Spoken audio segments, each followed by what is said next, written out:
చూడు ఏంటంటే ఒక విచిత్రమైన పరిస్థితి. I I don't blame Jagan at all for that. ఒక పరిస్థితిలో ఆయన వచ్చారు. సిటిజన్స్ అందరూ తన రోల్ని కాస్త మర్చిపోయారు. They started taking things for granted. అందరు త్యాగాలు చేస్తూనే పోతారో దానికి ఏంటి అని. అందుకోసం చాలా విచిత్రంగా వచ్చారు. ప్రామిసెస్, ఈ నవరత్నాలు ఇవన్నీ ఒక పక్కన పెట్టేస్తే ఏదైనా అచీవ్ చేయాలనుకుంటే, సాధించాలనుకుంటే మొదటి ప్రయత్నం కనిపించి, ఆ ప్రయత్నం దేనికి ఇంతవరకు కనిపించాల ఎక్కడైనా, ఏ లెవెల్లో అయినా. ఇప్పుడు ఆయన చెప్పిన మాటలు చేసిన దానికి ఎంత తేడా వచ్చేసిందంటే అన్ని విషయాల్లో ప్రభావం అయింది. ప్రత్యేకంగానే మన ఉత్తర కోస్తా జిల్లాలు తీసుకుంటే ఇక్కడ ఇన్ఫ్రాస్ట్రక్చర్ పైన కూడా పడిపోయారు. అంత ముందనున్న ప్రభుత్వము ఐటీ సెక్టర్ని ఎంకరేజ్ చేయాలని కట్టిన బిల్డింగ్స్ అది ఖాళీ చేయించారు. నెట్ రిజల్ట్ ఎవరికి ప్రాబ్లం వచ్చింది? ఆ సెక్టర్లో ఉద్యోగ అవకాశాలు ఉన్న పిల్లలు. ఎంతవరకు వెళ్ళిపోయిందంటే తెలంగాణ ఏరియాలో 100 ఐటీ జాబ్స్ ఉంటే మన ఆంధ్ర ఏరియాలో ఒక్కటి కూడా ఉందా లేదా అని డౌట్ వస్తుంది. అంత తేడా తెచ్చి పెట్టేశారు ఈ 4.5 సంవత్సరాలు.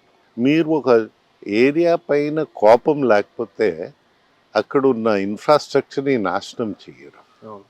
ఇక్కడ ఇన్ఫ్రాస్ట్రక్చర్లో భాగం భోగాపురం ఎయిర్పోర్ట్. మన ఈస్ట్ కోస్ట్లో ఆ ఎయిర్పోర్టు, వెస్ట్ కోస్ట్లో మోపా అని గోవాలో ఎయిర్పోర్ట్ ఇంచుమించుగా ఒకసారే కేంద్ర ప్రభుత్వము అనుమతులు ఇచ్చారు. అది కూడా జిఎంఆర్, ఇది కూడా జిఎంఆర్.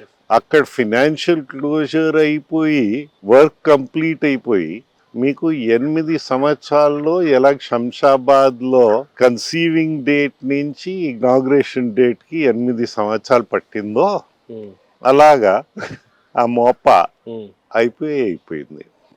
ఇక్కడ ఫినాన్షియల్ క్లోజర్ అయిందో లేదో తెలియదు. రాగానే ఫస్ట్ క్యాబినెట్ మీటింగ్లో 2700 and odd acres నుంచి 500 acres తగ్గించి ఏమని బయట ఇచ్చారు? రైతులకి ఎకరానికి ₹1,00,00,000 సేవింగ్ చేస్తున్నామని. అంటే రైతుకి అక్కడ 3 రేట్లు ఇచ్చారు. Highest I think 33 lakhs something like that.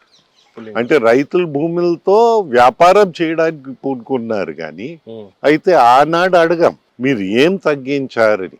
ఎందైతే cargo తగ్గిస్తే వ్యాపారం రైతులకి యాక్సెసిబిలిటీ టు మార్కెట్స్ ఇవన్నీ తగ్గిపోతాయి.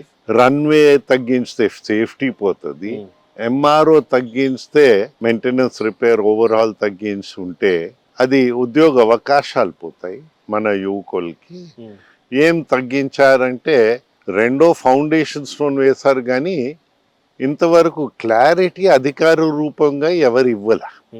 అది ఒక భాగం. అయితే మొన్న జిఎంఆర్ వాళ్ళు భూమి పూజన చేశారు. ఏదో పూజ చేస్తే అక్కడేం అర్థమవుతుంది? ఆ పూజ చేస్తే వారు కార్గో గురించి మాట్లాడారు, రన్వే గురించి మాట్లాడారు. సో సాక్రిఫైస్ అయింది ఎంఆర్ఓ అని నాకు అలాగ అనిపిస్తుంది. ఇంకా క్లారిటీ ఎక్కడ రాలే.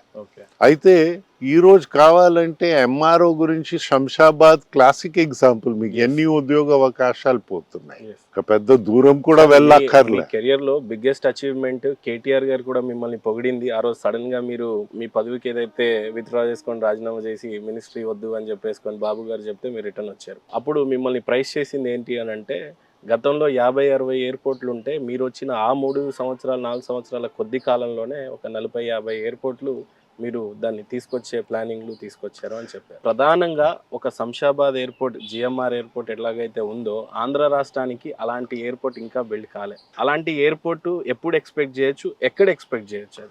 ఎయిర్ ట్రాఫిక్ అంటే ఆంధ్రాలో మీకు ఇన్యాక్టివ్ ఎయిర్పోర్ట్స్ యాక్టివ్ అయ్యాయి.